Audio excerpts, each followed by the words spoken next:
Masuk kemana? Tadi.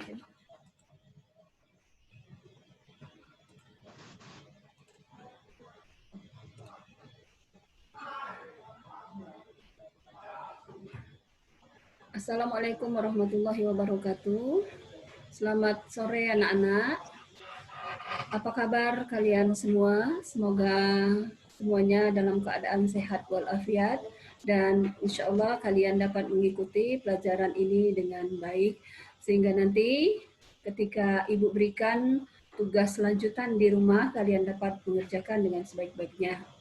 Anak-anak sekalian, kita melanjutkan materi kita yang minggu lalu mengenai macam-macam sistem konsentrasi.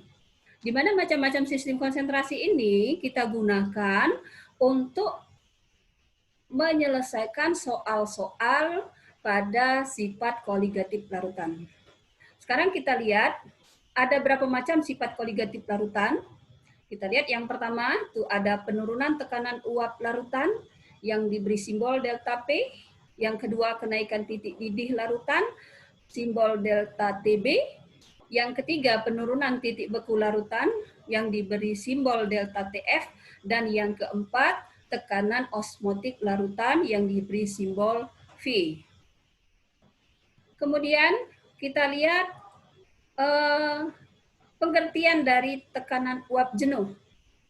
Tekanan yang ditimbulkan oleh uap jenuh suatu zat itu disebut dengan tekanan uap zat. Perhatikan gambar berikut. Zat cair dalam ruang tertutup akan mengadakan kesetimbangan dengan uap jenuhnya. Tekanan yang ditimbulkan uap jenuh itu disebut dengan tekanan uap. Kita lihat tekanan uap larutan dan hukum Rolle. Rolle menemukan bahwa tekanan uap satu komponen bergantung pada fraksi mol komponen itu dalam larutan. PA sama dengan XA dikali P0A. Dengan ketentuan bahwasanya PA itu adalah tekanan uap komponen A, P0A tekanan uap A murni, XA itu adalah fraksi mol komponen A. Jika zat terlarut sukar menguap, maka P larutan itu sama dengan P pelarut, sama dengan fraksi pelarut dikali dengan tekanan uap jenuh pelarut murni. P larutan sama dengan X pelarut dikali dengan P0 pelarut. Kemudian kita lanjut, selisih antara tekanan uap larut dengan tekanan uap larutan disebut dengan penurunan tekanan uap atau delta P. Di mana delta P itu nilainya sama dengan P0 dikurang dengan P. Nilai penurunan tekanan uap atau delta P dapat dikaitkan dengan fraksi mol terlarut, di mana delta P sama dengan P0 dikurang P. Karena kita sudah punya rumus tadi P0 sama dengan X pelarut dikali dengan P0. Sama dengan P0 dikurang 1 min X terlarut dikali dengan P0. Sehingga P0 dikurang P0 dikali dengan X terlarut dikali dengan P0. Sehingga sama dengan delta P itu diperoleh X terlarut dikali dengan P0. Ini ada tabel penurunan tekanan uap jenuh secara teoritis. Silakan nanti kalian buka, bisa kalian baca di buku paket. Nah, untuk lebih jelas, nanti kalian bisa melihat contoh soalnya di sini. Buka kalian nanti buku halaman 10. Ada contoh soal di halaman 10. Silahkan kalian pelajari soalnya. Kemudian kita lanjut ke yang kedua, titik didih dan titik beku. Selisih antara titik didih larutan dengan titik didih pelarutnya disebut kenaikan titik didih atau delta TB, boiling point elevation. Selisih antara titik beku pelarut dengan titik beku larutan disebut penurunan titik beku atau delta TF, freezing point depression. Di mana delta TB itu sama dengan TB larutan dikurang dengan TB pelarut. TB itu adalah titik didih larutan, TB pelarut itu adalah titik didih pelarut, delta TB kenaikan titik didih. Kemudian untuk penurunan titik beku, delta TF itu sama dengan TF pelarut dikurang dengan TF larutan. TF larutan itu adalah titik beku larutan, TF pelarut itu adalah titik beku pelarut, dan delta TF itu adalah penurunan titik beku. Kita lihat hubungan antara konsentrasi dengan penurunan titik didih, kenaikan titik didih, dan penurunan titik beku. Untuk larutan encer, kenaikan titik didih atau delta TB maupun penurunan titik beku atau delta TF itu sebanding dengan kemolalan larutan. Sehingga kita peroleh rumus delta TB sama dengan M dikali dengan KB atau KB dikali dengan M. Ibu ralat, delta TB sama dengan KB dikali M atau ditukar M dikali KB juga tidak masalah. Kemudian untuk penurunan titik beku itu KF sama dikali dengan M. Di mana kita sudah membahas tempo hari bahwasanya ada molalitas dan ada molaritas. Jadi yang kita gunakan di sini adalah rumus molalitas. Ketentuan rumus yang ada di atas, delta TB itu kenaikan titik didih, delta TF penurunan titik beku, KB itu tetapan kenaikan titik didih molal, dan KF ketetapan penurunan titik beku molal. Kemudian ini ada tetapan kenaikan titik didih molal, KB, dan penurunan titik beku molal atau KF dari beberapa macam pelarut. Silahkan nanti kalian dapat menyelesaikan soal tergantung pelarut yang ada. Jadi ini sudah ada harga ketetapannya. Tidak perlu dicari berarti Nana ya.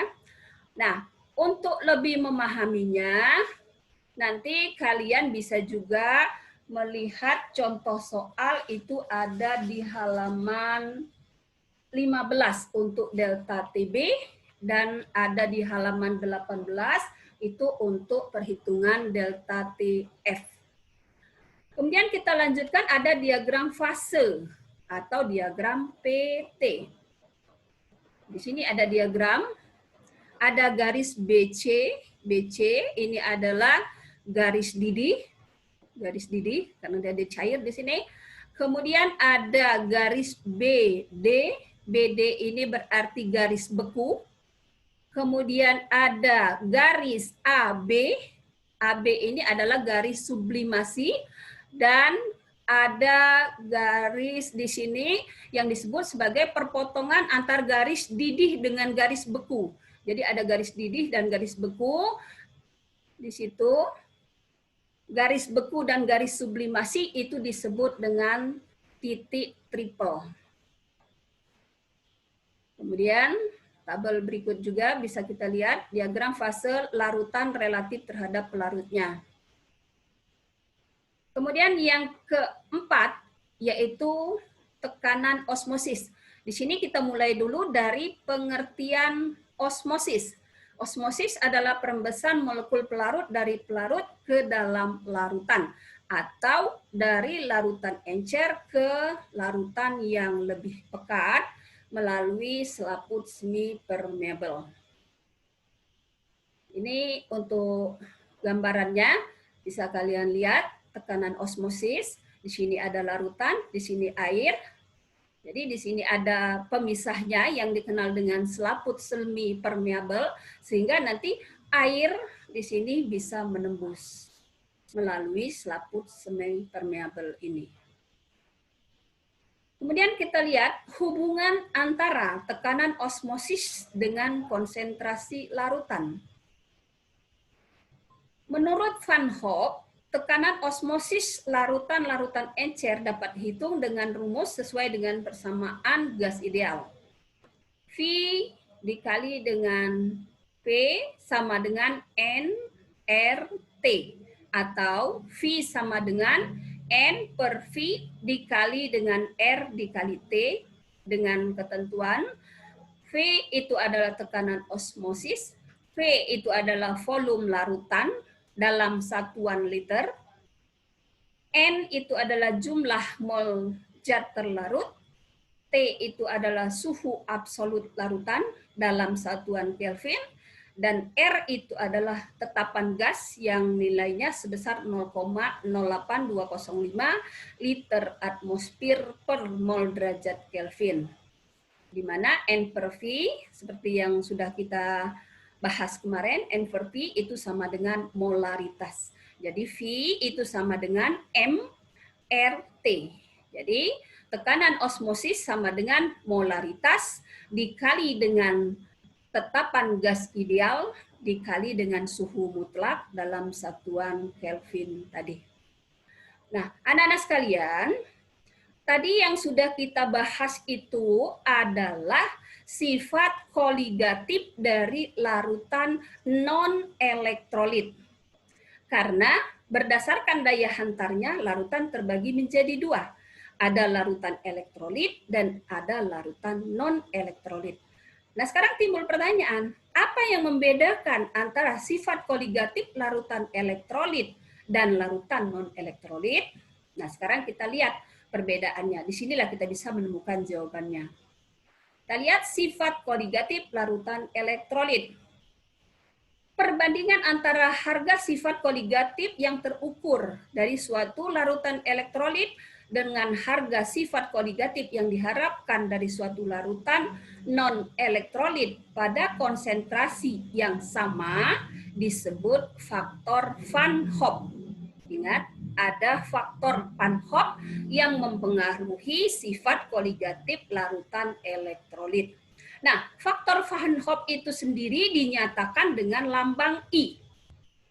Di mana I itu adalah nilainya sebesar 1 plus N-1 dikali dengan alfa. Alfa itu adalah derajat ionisasi, ya, derajat ionisasi elektrolit. N itu adalah jumlah ion yang dapat dihasilkan dari satu satuan rumus nyawa elektrolit. Berarti kalian harus bisa mengionkan terlebih dahulu senyawa yang ada di dalam soal. Kemudian kita bisa menerapkan faktor Van Hoff ini ke dalam rumus-rumus yang sudah kita gunakan pada sifat koligatif larutan non-elektrolit sebelumnya. Jadi di sini kita hanya menambahkan faktor I saja, nak. Delta TB M, delta TB KB dikali M dikali I.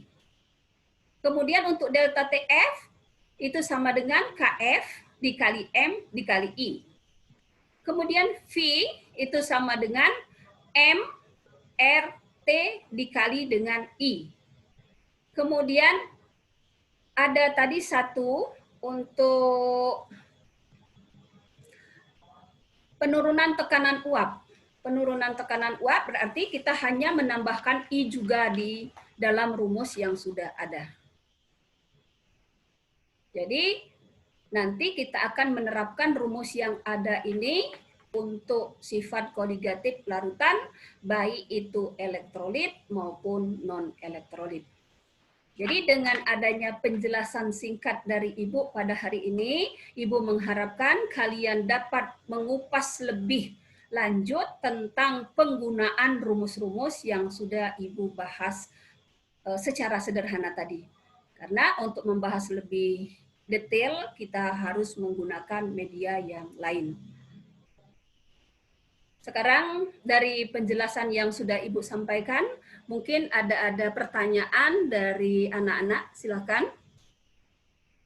Oke, kalau tidak ada lagi, mungkin kita tutup sampai di sini dulu. Mudah-mudahan kalian dapat membahasnya lebih lengkap lagi melalui buku pembelajar yang ada pada kamu. Ibu akhiri, wabillahi taufiq wal hidayah, wassalamualaikum warahmatullahi wabarakatuh. Waalaikumsalam warahmatullahi wabarakatuh.